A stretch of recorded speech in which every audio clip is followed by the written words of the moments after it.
Il est où l'Elimination Chamber masculin cette année pour désigner le challenger de Goldberg? Bonjour et bienvenue dans ce nouveau top 5. L'Elimination Chamber est une stipulation incroyable qui nous a proposé nombre de bons matchs durant les dernières années. Tellement d'ailleurs qu'il est difficile de distinguer les 5 meilleurs de manière objective. Je trouve que par rapport à des matchs TLC ou Hell in a Cell, la plupart des matchs Elimination Chamber sont globalement bien bookés. Et donc cette fois-ci je me suis dit que j'allais mettre les 5 matchs que je préfère. Comme ça change un petit peu et qui sait, je vais peut-être intégrer quelques surprises. Ou pas d'ailleurs. Et je compte sur vous d'ailleurs pour me dire par commentaire quels sont vos matchs Elimination Chamber préférés. Ah, attendez, je n'ai pas encore fait mon moment placement de publicité, donc je rectifie. Cette semaine sur ma chaîne Dr Gaming, je vous emmène à la découverte de 5 jeux rétro absolument mythiques. Un peu d'histoire et beaucoup d'anecdotes sur ces jeux qui ont traversé les âges et qui représentent aujourd'hui les symboles du jeu vidéo. Comme d'habitude, le lien est dans la description et merci d'avance à tous ceux qui iront jeter un œil. Parenthèse terminée, je vous emmène maintenant à la découverte de 5 des meilleurs matchs Elimination Chamber de l'histoire. Une stipulation qui débarque en 2002 à la WWE, en pleine époque Ruthless Aggression, et qui enferme 6 catcheurs dans une immense cage d'acier.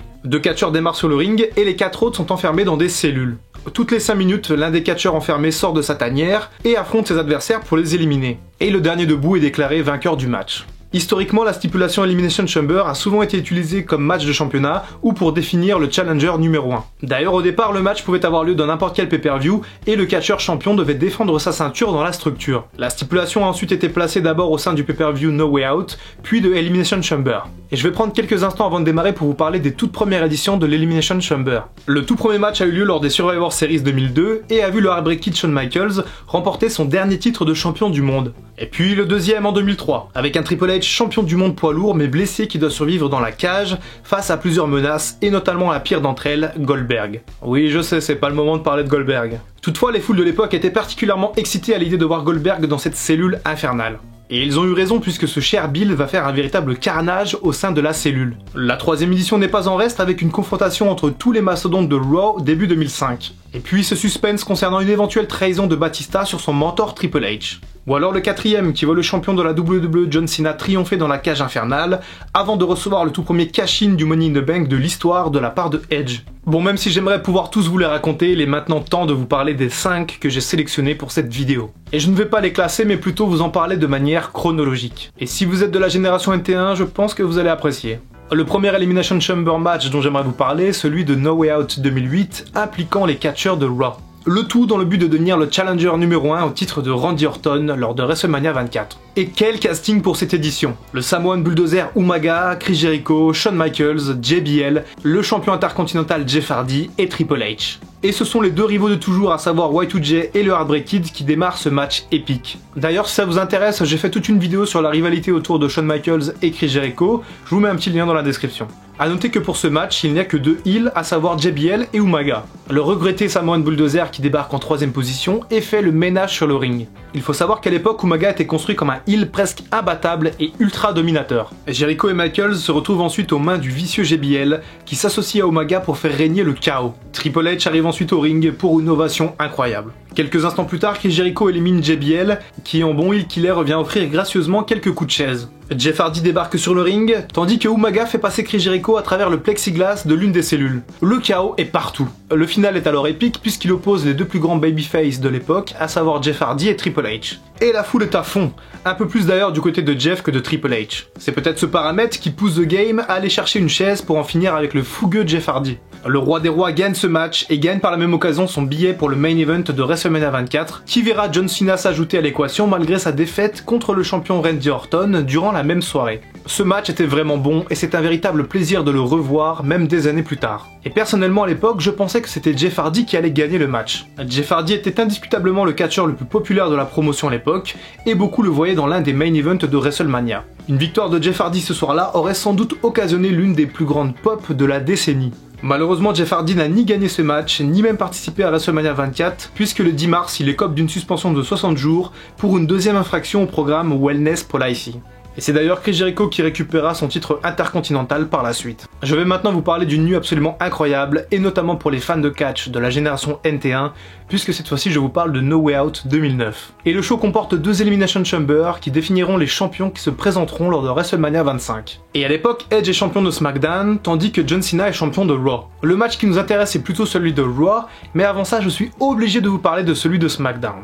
Le show démarre donc avec l'Elimination Chamber de SmackDown. Il oppose le champion Edge à Triple H, Vladimir Kozlov, mais si, Vladimir Kozlov, le Big Show, Jeff Hardy et l'Undertaker. Il y avait donc du très beau monde dans cette cage et plusieurs menaces potentielles pour le titre de Edge. Et Vladimir Kozlov était d'ailleurs toujours invaincu à la WWE. Jeff Hardy et le champion Edge démarrent ce match et la tension est à son comble. En effet, les deux catcheurs sortaient d'une grosse rivalité l'année précédente. Le match démarre assez tranquillement jusqu'à cet événement que personne ne pouvait prédire. Jeff Hardy contre-inspire de Edge en roll-up et tient Edge au sol jusqu'au compte de 3. C'est un cataclysme qui s'abat dans la cellule puisque le champion Edge est alors éliminé et perd automatiquement son titre par la même occasion. La foule explose et les autres lutteurs se moquent de la Rated R Superstar qui semble tout bonnement anéantie. La suite du match est assez bonne avec les superstars de SmackDown qui proposent une belle prestation sur le ring. Triple H et l'Undertaker clôturent magistralement ce match avec 8 minutes de combat qui représentent alors un bel avant-goût de ce qui les attendra dans les WrestleMania suivants. L'Undertaker qui malgré ses 43 ans est à ce moment-là dans une forme olympique, mais c'est bien Triple H qui gagne une nouvelle fois dans cette stipulation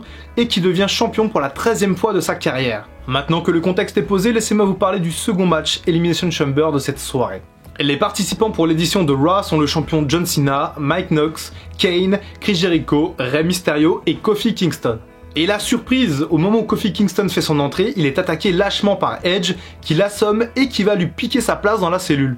L'ultime opportuniste a donc une seconde chance de briller et de récupérer le titre après l'humiliation qu'il a subie plus tôt dans la soirée. Concernant le match, c'est Chris Jericho et Rey Mysterio qui démarrent et les deux catcheurs possèdent une belle alchimie dans le ring. Le match est passionnant à suivre et chaque catcheur qui entre apporte une plus-value à ce qui se passe dans le ring. Puis le champion John Cena rentre en dernier et balaye tout sur son passage. Sauf que pour lui non plus ça va pas très bien se passer. Seulement quelques instants après être entré au ring, John Cena se prend les finishers de Chris Jericho, Rey Mysterio et Edge pour se faire éliminer par ce dernier. Le scénario du premier match se répète et la foule est surexcitée à l'idée de voir encore une fois un nouveau champion être couronné. Rey Mysterio élimine Y2J pour s'offrir une finale avec le vicieux Edge. Et ce final est excellent. Ces deux catcheurs ont souvent proposé des combats de grande qualité depuis 2002 et cette Elimination Chamber n'y échappe pas. La foule est à 200% derrière le luchador, mais c'est finalement Edge qui remporte ce match et réalise un véritable hold-up par la même occasion. La Rated R Superstar se présentera donc bel et bien à WrestleMania 25 en tant que champion. Edge obtient par la même occasion le record de la plus petite durée entre deux titres mondiaux. Cette victoire de Edge a confirmé sa légende et son titre d'opportuniste ultime. Ce No Way Out 2009 est à voir car son scénario est tout bonnement incroyable. Décidément cette période est vraiment captivante pour l'histoire des Elimination Chamber match. Nous voilà en 2010, un an après l'excellent show No Way Out 2009. Le show qui par ailleurs a changé de nom et s'appelle dorénavant Elimination Chamber. Ce pay-per-view est très bon et voit par exemple John Cena triompher dans l'Elimination Chamber de Raw en récupérant la ceinture de Sheamus avant de se faire défier par Batista et de perdre la ceinture au profit de l'animal. Mais c'était pas plus simple de mettre directement Batista dans la cellule ? Outre cette poisse incroyable qui semble suivre John Cena chaque année à la même période, ce show allait nous offrir un deuxième Elimination Chamber match absolument incroyable. Concernant les catcheurs dans la cellule pour l'édition de SmackDown, nous avons une fois de plus Chris Jericho, John Morrison, Rey Mysterio, R-Truth, CM Punk et le champion du monde poids lourd, l'Undertaker. Et d'ailleurs, l'entrée de l'Undertaker a failli virer au drame. En effet, ces traditionnels effets pyrotechniques ont été mal placés et se sont activés pile au moment du passage du Deadman sur la rampe. On voit du coup le Deadman presque courir au ring, enlever rapidement son manteau et son chapeau avant de rentrer dans la cellule. Ces images ont été éditées sur le network, mais on peut les trouver sur internet en cherchant bien. Et d'ailleurs, ce genre d'incident est arrivé plusieurs fois au Deadman, je vous mets des liens en description. Le match démarre avec R-Truth et CM Punk, le gourou de la secte Straight Edge Society, qui propose une bien belle promo de heel avant et même durant le match, après avoir éliminé R-Truth. Mais CM Punk n'aura jamais vraiment le temps de briller dans ce match puisqu'il est éliminé par Rey Mysterio.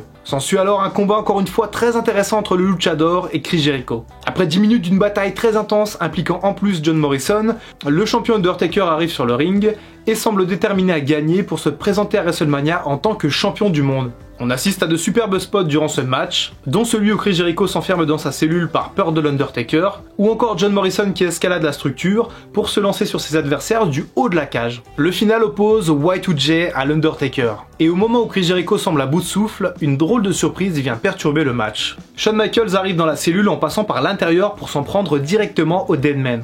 Le Heartbreak Kid était alors en quête de revanche après le match perdu de WrestleMania 25. L'Undertaker refusait ce match revanche à WrestleMania 26, et Shawn Michaels a pris les choses en main pour avoir accès à sa revanche. Le scénario de ce match est très bien construit et nous a offert des moments inoubliables. Chris Jericho ira par la suite défendre son titre contre Edge lors de WrestleMania 26, tandis que l'Undertaker mettra fin à la carrière de Shawn Michaels durant ce même show. Ce match est techniquement peut-être un petit peu en dessous des autres déjà évoqués, mais ce booking est absolument incroyable et inoubliable. Nous sommes maintenant en février 2014 pour le show Elimination Chamber. CM Punk vient tout juste de quitter la compagnie tandis que Batista est sifflé par les foules, malgré un retour en grande pompe. Une fois de plus, le champion va défendre son titre dans la cellule infernale, et cette fois-ci c'est Randy Orton qui défend ses deux ceintures unifiées dans la structure diabolique. Et il va les défendre contre John Cena, Christian, Daniel Bryan, Sheamus et Cesaro qui démarrent le match. D'ailleurs, l'histoire de l'équipe de Bar, aujourd'hui disparue, vient d'une série d'affrontements entre ces deux catcheurs. Le match démarre donc sur de bonnes bases techniques, mais il va prendre une autre tournure quand Daniel Bryan arrive en 3ème position. On est alors en pleine période du Yes Movement, et les fans croyaient en Bryan comme jamais auparavant. D'ailleurs, Daniel Bryan fournit une performance incroyable dans ce match en enchaînant les prises. Et la foule quant à elle va beaucoup l'aider en le poussant à aller chercher son billet pour WrestleMania. Durant le match, tous les faces se liguent contre Orton qui se réfugie dans l'une des cellules. Et puis il y a ce spot mythique de Sheamus qui détruit la cellule avec un bro kick énorme pour s'en prendre à Randy Orton.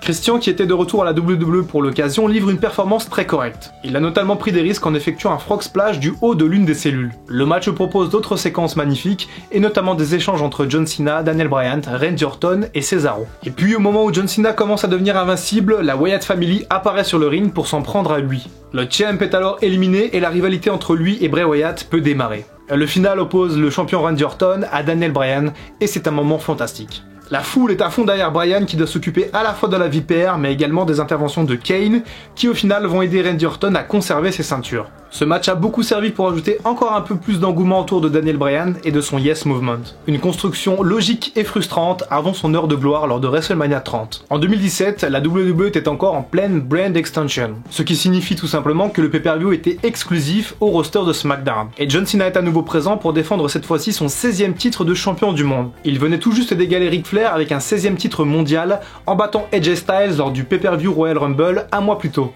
D'ailleurs, c'est Randy Orton qui gagne cette année-là le Royal Rumble, et tout le monde craint à l'époque un énième match entre Cena et Orton pour le titre majeur. Et la ville de Phoenix en Arizona va voir ce soir-là plusieurs superstars de SmackDown essayer de battre le champ pour accéder à WrestleMania 33. Cena va donc devoir se défaire du champion intercontinental Dean Ambrose, du loup solitaire Baron Corbin, du Miz, de Bray Wyatt, et enfin de l'ancien champion revanchard AJ Styles. L'ambiance est folle dans la salle et les fans sont prêts à voir AJ Styles et John Cena démarrer ce match qui a la chance d'être commenté par Mauro Ranallo.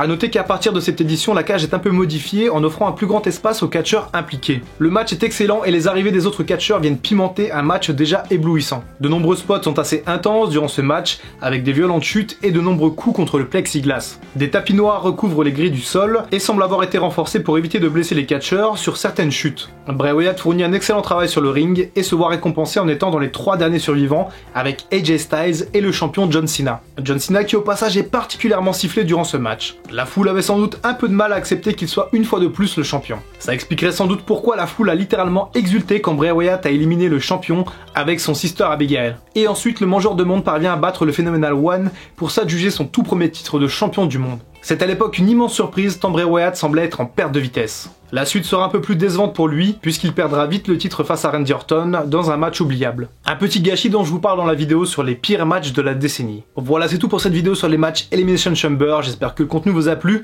j'espère que vous avez apprécié les matchs dont j'ai parlé, j'espère que ça va, pourquoi pas, ressasser certains souvenirs enfouis. N'hésitez pas à me dire quels sont vos matchs Elimination Chamber préférés par commentaire. N'hésitez pas d'ailleurs à me faire un petit classement et à m'expliquer pourquoi vous les avez adorés. Comme d'habitude, si vous avez aimé la vidéo, n'hésitez pas à mettre un petit j'aime et à la partager si le contenu vous a plu. N'oubliez pas également de venir me voir sur ma nouvelle page Facebook Dr Wrestling où je parle de l'actualité du catch. Et enfin n'oubliez pas d'aller voir le dernier top 5 de ma chaîne gaming, le lien est juste en dessous dans la description. Allez, c'est tout pour aujourd'hui, c'était le Dr Wrestling, je vous dis à très bientôt pour une prochaine vidéo et en attendant prenez soin de vous.